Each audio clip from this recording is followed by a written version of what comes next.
Back here on HQ Spotlight, there's our guy, Lee J, and the NFL returns this week. We can't wait, and we're going to go through Lee J's playoff prediction. We're going to do the AFC, the NFC, and get all the way to the Super Bowl. I'm kind of hoping that week one in the NFL is just as spicy as week one of college football was, and we saw maybe some upsets, some surprises. But Lee J, kick us off with the AFC, and this is good because it's not who everyone thinks is going to go to the Super Bowl. We got to keep people on their toes. You have to keep people on their toes. So we're going to start off on the AFC side, right? For my number 7 seed, I have Joe Shiesty and the Cincinnati Bengals. You already see who the number 1 seed is.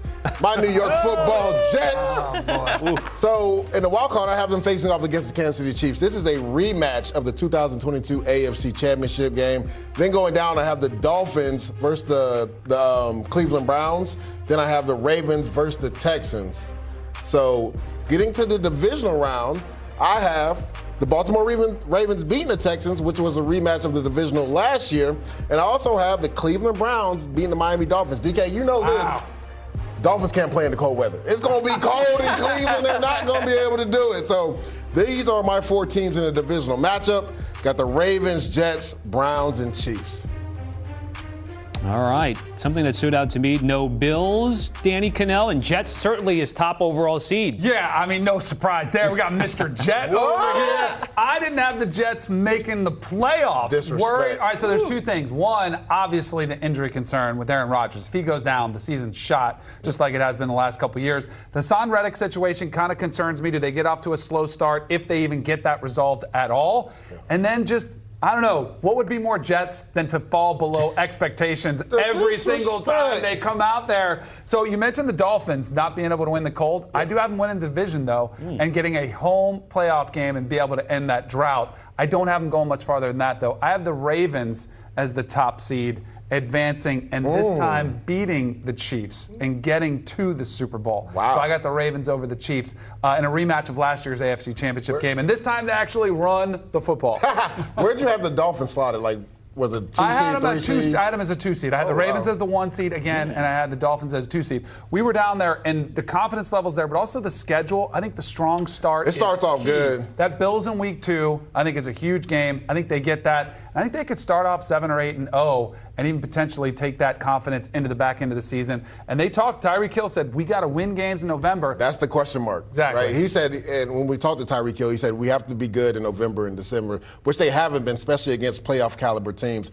That's what's on the back half of their schedule, and that will be the telling story for the Miami Dolphins. No Bills for you? That's what No I said. Bills. Yeah. I just think the turnover on that team, I think there's going to be more tasks on Josh Allen, and history shows when there's more tasks on him, he tends to turn the football over. So I think too much overturn on that team. I think the Bills struggle this year. By the way, we played a game with Kyle Long, boldest, and he had the Jets going a perfect 6-0 in the division, which was interesting. Ooh, I love it. To be in line with Lee J. That's why it's my guy. Let's get to the NFC, Lee J. Let's go to the NFC side, and this will probably, some people will be like, this is interesting, right? I have the San Francisco 49ers as the 2 seed. I have the Rams as the 7 seed. The Lions as my true number 1 seed, and honestly, they were just a couple plays away from going to the Super Bowl last year. The Seattle Seahawks, I know a lot of people will look at me crazy. I think the Seattle Seahawks are going to be a really good team versus the Philadelphia Eagles in the wild card, and the Green Bay Packers and the Falcons. Let's see who advances. I got the Seahawks going to Philly and winning and advancing to the divisional round.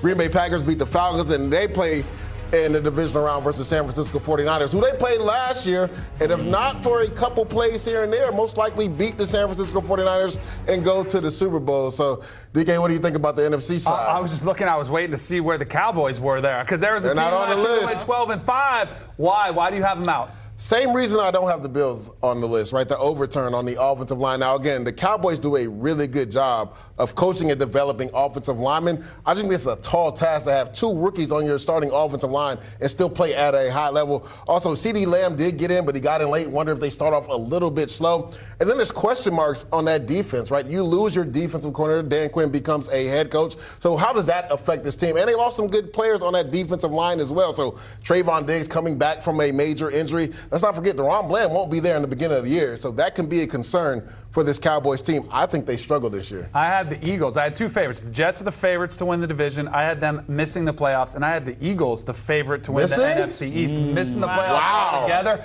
I was very concerned at the collapse last season and the lack of support that the players gave to Nick Sirianni. It feels like it's a combustible mix. If it doesn't start off strong, I think they could throw in the towel. I think it is a massive year for Jalen Hurts, the quarterback who has more pressure on him now in this new system to throw the ball around. And the loss of Jason Kelsey, that's a concern. He was the center position. It's the quarterback along the offensive line. Lane Johnson's getting up there a little bit. I wonder if that offensive line and run game is going to be as good as it was their Super Bowl run. Well, I think that's why they went and got Saquon Barkley, because if you're Jalen Hurts, a lot of times you can just dump it off, and he's so explosive, he can make a play out of nothing. So I think he'll take a lot of pressure off Jalen Hurts. All right, so Alicia, we have the divisional matchups. We want us to take you through the Super Bowl and how it all plays out. I love it. So first in the divisional round, we have the Ravens versus the Jets. I have the New York Jets advancing. Browns versus Chiefs. Now, this might surprise a lot of people, Jacqueline. Uh-oh. I got the Cleveland Browns advancing. If you just look at history, right? The last team to go for the three-peat was the New England Patriots, right? Back-to-back Super Bowls. They lost in this divisional round, where I have the Chiefs losing as well. I think the Browns, with that championship-type defense, if Deshaun Watson could just replicate anything of what he did in Houston, this is going to be a dangerous team. The NFC side, I have the Lions advancing over the Seattle Seahawks, and I have the Green Bay Packers doing it this time on the road in Santa Clara and winning and advancing and getting to the NFC Championship game. Wow. That's impressive. I'm worried about Deshaun Watson. This is a massive year for him specifically. The contract, if it doesn't work out this year, you have to start wondering what the Browns think. It's already, if it doesn't improve, it's one of the worst, contracts and trades ever made in history. Yeah, that's the thing, right? The question mark is going to be him, but they proved last year, even without him, that they could make a run to the playoffs. So they're going to lean on that run game. They've done everything possible to make sure the pieces around him are good so he doesn't feel as much pressure as he had. And anytime you have a defense like that, you have a chance, Danny. So let's go ahead and finish this off, right? Ooh, here we go. I have the Jets beating the Browns and getting to the Super Bowl, and I have the Detroit Lions getting over the hump this time in the NFC Championship and getting to the Super Bowl, and I have the New York Jets as Super Bowl champions this year. They get it done with my guy Ron and company. This is one of the wildest picks I've seen out there for anybody, but here's the thing. That's why I love the NFL. It's the greatest reality TV show on the planet. Correct. I don't think it's that crazy. It's not that. If Aaron can he doesn't have to return to MVP. Correct. If he just gives them stability, consistency, makes a few plays, he's got some talent on the outside. If they can shore up that offensive line, I don't think it's that crazy. And the Lions are one of the best stories in the NFL. For sure. And just to put this in perspective, without getting adequate quarterback play last year, the Jets won 7 games. You don't think Aaron Rodgers at least 4 or 5 games is worth that for them to potentially get up 10 to 11 games, maybe even 12 and be the number 1 seed in the division? I think it'd be hard task to find many analysts or even football minds to say on paper this isn't one of the most talented rosters in all of football. It does come down to health, right? You talked about the offensive line, Tyron Smith. He's looked amazing during camp. I went to a couple cross practices with the Jets. They brought in Morgan Moses to solidify the right side. So they have 2 good tackles, and then they took Olu Fashanu, just in case they do have an injury, he can slide in and start right away. Garrett Wilson, I think this will be the year finally he busts on the scene as a top 6 receiver in the NFL, right? He's a guy that's gotten 1,000 yards, and he's played it with like 7 different quarterbacks. That's hard to do in the NFL. And Brees Hall, I know people always talk about Christian McCaffrey. He has that same skill set. Nearly 1,600 all-purpose yards last year, and nobody talked about it because the Jets really struggled on offense. So we know what type of defense this is right now. There is a question mark with Hassan Reddick, but this defense is going to be good even without Hassan Reddick potentially being there. So I think they're a team, and you talked about the Detroit Lions. Like, they were literally maybe a Dan Campbell decision away from going to the Super Bowl last year, and they literally brought everybody back. Some of their weaknesses was the secondary, and they rectified that through the draft and also through via trade as well. So I think this is going to be the Super Bowl. The Jets versus the Lions, and I can't wait for it. I believe the Jets get over the hump. You know, I think messes up their number 1 seed. What? Caleb Williams and the Bears in that division. I got them making it as a wild card team. The Lions? No, the Bears. Oh, okay. I had the Lions in. I had them win the division, but I had the Bears in as well. Wow. Yeah. All right, Lige, DK, we certainly appreciate it. I hope you're right about Garrett Wilson, because as you know, I snuck him from you in our fantasy league. I did snag him. We certainly appreciate it.